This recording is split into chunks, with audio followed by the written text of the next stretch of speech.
Welcome. My name is Jimmy. I'm the licensed and registered counselor in Archdiocese Mental Health Ministry KL. Today I'm going to talk a little bit about overcoming addiction. Okay, that is today's topic. In my line of work previously, I was trained in AADK, which is the Agensi Anti Dadah Kebangsaan. So I've seen my fair share of addiction in my clients. So today I'm going to go through the basics of addiction. So the topics will be like what is addiction all about, what kind of addiction are there, and the relationship between addiction and other negative issues in the society, and also what is the main obstacle in addiction, right? Okay, let's go into it. Okay, basically, if you want to categorize addiction, there are two main categories. The first category, which everybody knows, which is substance addiction. So under substance addiction, we have subgroups as well, which consists of illegal drugs. So illegal drugs are those we are very well known about, which is heroin, cocaine, meth, which is the current synthetic drug, or in the streets they call it shabu. Ketamine is also a form of synthetic drug, where in the streets they call it K or pill K, and there are many more, right? These are illegal drugs. Okay, there are also clients who are addicted to prescription drugs. Prescription drugs, which is mainly psychotropic drugs, which are prescribed by doctors to treat certain mental condition like anxiety, depression, and all those kind of things. But people abused it, by taking large quantities of it. So these are like include benzodiazepines, okay, morphine. Morphine, normally people use it for end stage cancer, basically is to reduce the pain, right? And codeine, which is a very common substance, they put it in cough syrup, right? So I'm sure all of you have heard people abusing cough syrups, right? So these are the substances, which is actually a prescription drug, but if you take excessively for a long period of time, you become addicted to it.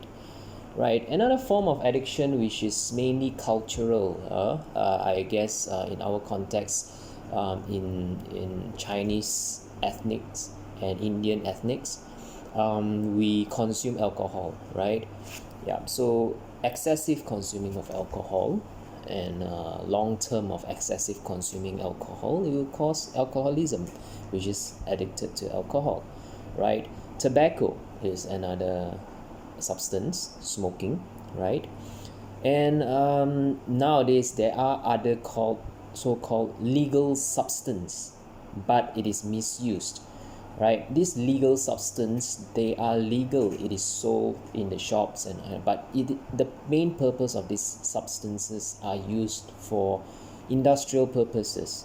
For other purposes, it's not meant to be consumed by humans, but somehow or the other, humans, the society has found a way to get high through all this substance. So the examples would be like industrial glue.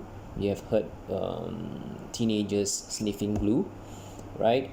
Air fresheners, right? Bath salts, and there are many more, right? These are all categorized under substance addiction, okay? And there's another one which is very unknown about, amongst people, is behavioral addiction, right? So behavioral addiction consists of all types of behavior, right? And normally we tend to only sort of like put it in a negative view for those things that are harmful to us, like gambling, excessive sex addiction, pornography, internet addiction, and all those things which we perceive as harmful, right? Yeah, it is harmful, yes. But there are other forms of behaviors which we do not, or mainly the society do not perceive as a harmful kind of addiction. um, I give you an example: workaholic, right? A person who likes to work from dusk till dawn, work through the weekends, do not want to go back, do not spend time with the family, just continue working because they are addicted to work, right? So there are other kinds of so we try to categorize addiction as something which is harmful to your everyday life, which is not beneficial to your everyday life. So we try to change that behavior. So these are all considered as categorized as a behavioral addiction. Okay, so let's move on. Okay, so I'm going to talk a little bit about alcohol addiction and its relevance towards domestic violence, right? Basically, the definition of domestic violence or abuse can be actually in two forms. It can be physical violence or can be psychological violence as well. So psychological violence comes from maybe the spouse is a controlling spouse, controlling partner. They manipulate your emotions, they manipulate your financials, in all manner of subtle forms, right? Maybe they prohibit you from working. They abuse you in abusive languages. They belittle you. All these kind of things can be considered as domestic violence or abuse, right? But I mean, all in all, it depends on your definition, right? It depends on your definition, right? But this is actually defined as domestic violence or abuse, right? So while domestic violence are not directly caused by alcoholism as per se, though someone under the influence of alcohol is much more likely to lose control of his or her behaviors, right? So those people who are under the influence of all these substances or alcohol or even behavioral addiction, they might get irritable easily, they might get angry easily, and it might lead to, I'm not saying that all of it leads to abuse, but it might lead to abuse, right? And the common reactions, right? So to identify what are the common reactions to domestic violence, it includes depression, right? The victim will feel depressed, even with sometimes suicidal thoughts. They will most probably deny of being abused, will have resentment, will have fear, even sometimes anger, blame, self-blame, blame yourself, and withdrawal from social. You don't want to talk to your family members, you don't want to talk to your friends, you don't want to talk to your co-workers, and etc.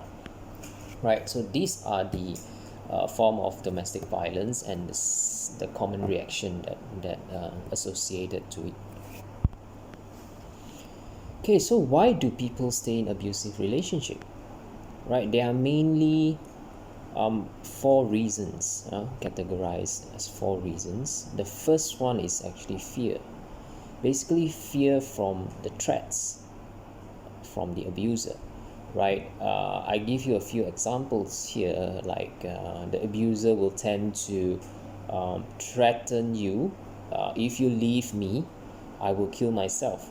Threaten you with self-suicide, right? With suicide. If you leave me, I'm going to kill myself. So it prevents you from leaving him or her, right? Or they can use words like, if you leave, I will harm the kids. It's like threaten using the kids as a hostage, right? If you try to leave, I will hurt you more. Promise to abuse even more, right? These are few of the examples that normally keeps the victim in place, through fear, right? Controlling through fear. And the second most common reason why people stay is rationalization, right? This happens quite often, especially in our society, where the victims believe that they deserves to be abused, because perhaps it is their fault of not taking care of the spouse properly. It's their fault for bringing bad luck to the family. It's their fault for not be able to understand their spouse. All these things, right? It feels that, oh no, it is not too bad, right? Other than the abuse, my partner is generally okay. It's just occasionally he beats me up or she beats me up, but overall he or she is still okay, right? These are the kind of rationalization that happens, right? And the third reason is financials, right? Victims, they mainly, I think, victims who are being kept because of this reason. Financials is mainly they do not have the capability to earn the income for themselves, or they are kept from earning income for themselves, right? So they might face homelessness if they leave their spouse, or they might struggle, to support their children, right, if they leave their spouse, and because mainly they're prevented from working, or they're prevented from keeping money for themselves, and all those kind of things, right? And last but not least is cultural stigma, right? When I mentioned in our society, yes, generally in our Asian society, we still have this cultural stigma that divorce is strongly discouraged, even with a very very valid reason, okay? And abuse is generally accepted, because if you talk about it, and if you ask people about it, you may risk losing the relationship with your family and friends, right? So these are the four major reasons why people still stay in an abusive relationship. Okay, so now you can see now the biggest challenge in addiction. There's a word bold there. It's called denial. Okay, maybe to understand it further, you can watch this.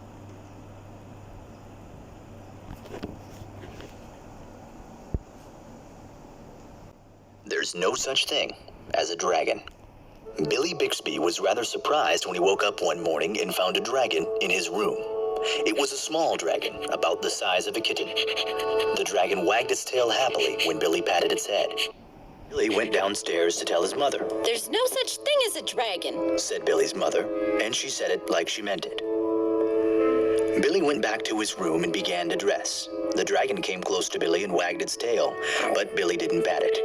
If there's no such thing as something, it's silly to pat it on the head. Billy washed his face and hands and went down to breakfast. The dragon went alone, was bigger now, almost the size of a dog. Billy sat down at the table. The dragon sat down on the table. This sort of thing was not usually permitted, but there wasn't much Billy's mother could do about it. She'd already said that there was no such thing as a dragon, and if there's no such thing, you can't tell it to get off the table. Made some pancakes for Billy, but the dragon ate them all. Mother made some more, but the dragon ate those too. Mother kept making pancakes until she ran out of batter. Billy only got one of them, but he said that's all he really wanted anyway. Billy went upstairs to brush his teeth. Mother started clearing the table. The dragon, who was quite as big as Mother by this time, made himself comfortable on the hall rug and went to sleep. By the time Billy came back downstairs, the dragon had grown so much he filled the hall.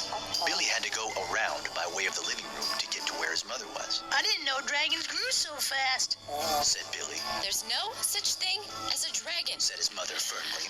Cleaning the downstairs took Mother all morning, what with that dragon in the way and having to climb in and out of windows to get from room to room. By noon, the dragon filled the house. Its head hung out the front door, its tail hung out the back door, and there wasn't a room in the house that didn't have some part of the dragon in it. When the dragon awoke from his nap, he was hungry.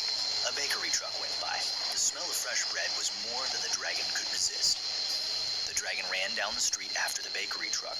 The house went along, of course, like a shell on a snail. The mailman was just coming up the path with some mail for the Bixbys when their house rushed past him and headed down the street. He chased the Bixby's house for a few blocks, but he couldn't catch it. When Mr. Bixby came home for lunch, the first thing he noticed was that the house was gone. Luckily, one of the neighbors was able to tell him which way it went. Mr. Bixby got in his car and went looking for the house. He studied all the houses as he drove along. Finally, he saw one that looked familiar. Billy and Mrs. Bixby were waving from an upstairs window. Mr. Bixby climbed over the dragon's head, onto the porch roof, and through the upstairs window. How did this happen? Mr. Bixby asked.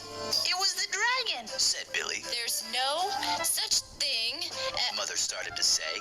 There is a dragon. Billy insisted. A very big dragon. And Billy patted the dragon on the head. The dragon wagged its tail happily. Then, even faster than it had grown, the dragon started getting smaller. Soon, it was kitten size again. I don't mind dragons this size. Why did it have to grow so big? Said Mother. I'm not sure, but I think it just wanted to be noticed. Said Billy. The end.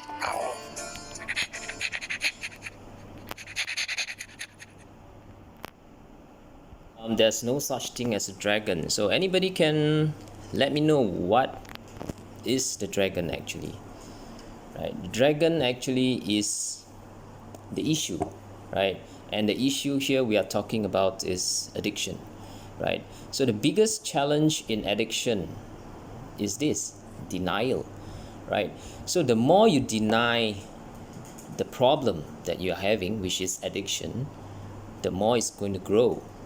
And when it grows more and more, when you get into that behavior addiction or you get into the substance addiction more and more, it will make your life even more uncontrollable, right? And when it becomes so big, like the dragon, it carries the house and everything, then everybody noticed, right? Initially it starts from the home, then your neighbors, and then even the postman, everybody noticed, and that's where it has already gone out of control. So that's why I did mention before that the biggest challenge in addiction, right, that we need to take note of is our own denial. So we have to be aware, and usually when somebody points out that there's something wrong with us, right, or even if we aware it ourselves, it's best to take action immediately, right? So yeah, well, if when I mention about taking actions, if you have problems, do seek help, right? And we at Archdiocese Mental Health Ministry KL, AMHM for short, we offer e-counseling, psychological consultations. Okay, all you need to do is to just go to https://seekcounsel.archkl.org to register yourself, and we'll have someone to call you up to confirm the appointments to see a counselor. All right, so don't be in the state of denial. If you have problems, seek help. Thank you very much for your time.